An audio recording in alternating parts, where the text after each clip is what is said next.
Let's talk about Britain's art schools. I mean, they're legendary, right? For over a century, they've literally shaped global culture. But now, this national treasure is seriously at risk. So let's dive in and figure out what on earth is happening to one of the UK's most important creative engines.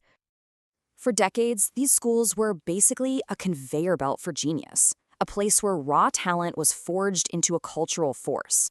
They gave us visionary painters like David Hockney, who completely changed the game for British art. They gave us absolute game changers in fashion, like the one and only Alexander McQueen, who really let his creativity fly within these very institutions. And, of course, they produced musical icons who redefined entire genres. I mean, think about David Bowie. He figured out his whole visual style at Croydon Art School. And they gave us punk rock design royalty like Vivienne Westwood. Look, these people weren't just making art, they were defining entire eras and sending this incredible British creative energy all over the globe. So, with that incredible legacy in mind, you have to ask, why is it all facing such a serious threat? What exactly is going wrong?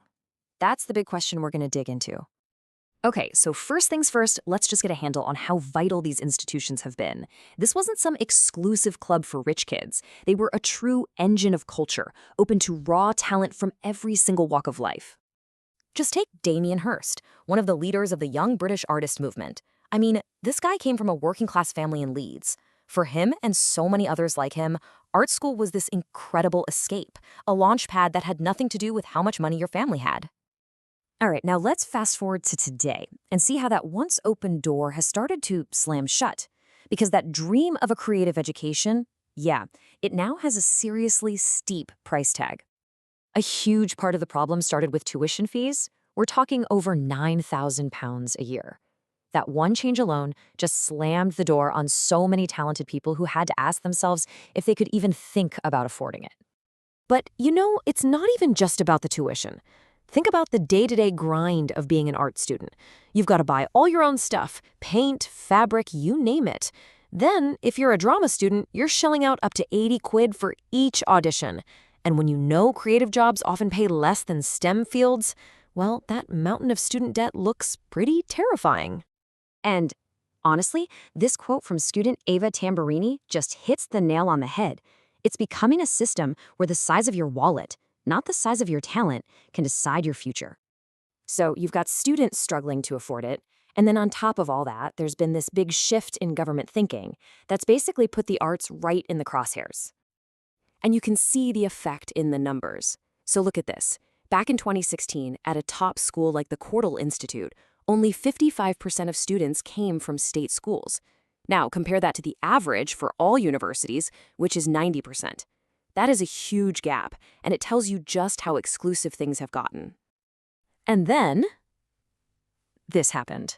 In 2021, the government just took an axe to funding for university art and design courses, slashing it by a massive 50%.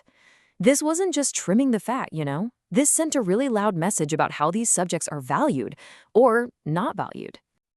And it's not just the money, it's the language, too. You hear all this talk from the government about cracking down on so-called Mickey Mouse degrees. And guess what? Creative courses are almost always the ones that get scrutinized, as if they aren't real or valuable to the economy. And look, this isn't something that just happened overnight. This has been building for over a decade. It's a story of slow, steady, and really damaging cuts across the board. This timeline really lays it all out, doesn't it?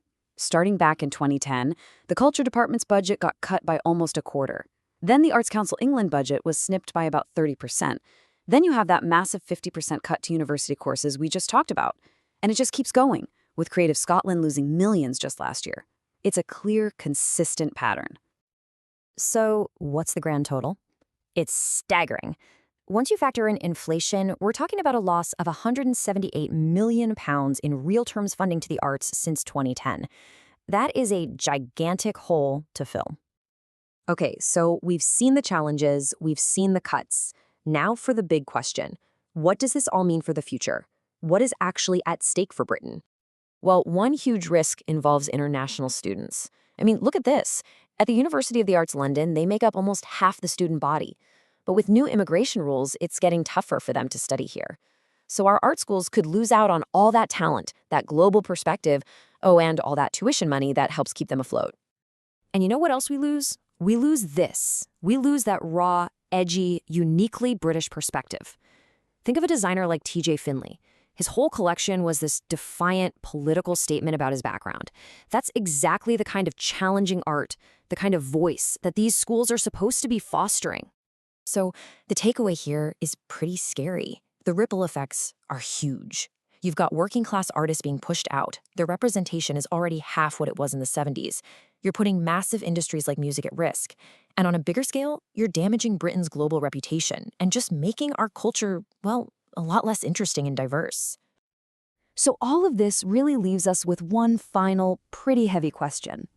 As we watch the foundations of this incredible creative powerhouse start to crumble, we really have to ask, what's left of a culture when you take away its artists?